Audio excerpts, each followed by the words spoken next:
we know very little about many of those chemicals. All right, so we are testing a Hello Kitty here that we purchased at Target earlier today. And it's definitely coming back with bromine. It's got 20 parts per million of bromine.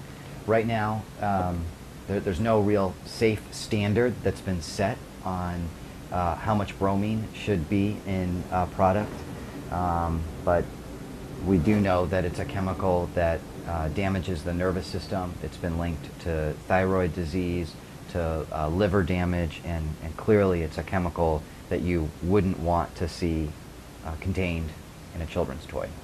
Bromine is a chemical that is of concern to the development of the nervous system, to the thyroid, to liver damage. And because this pillow is going to be used with an infant at a time when their nervous system and their endocrine systems are still developing, it is very concerning that a chemical like bromine would be in this product. And in fact, we have found bromine in this product. So we found a number of these little charms that go onto a kid's cell phone, and we're going to take a look at this.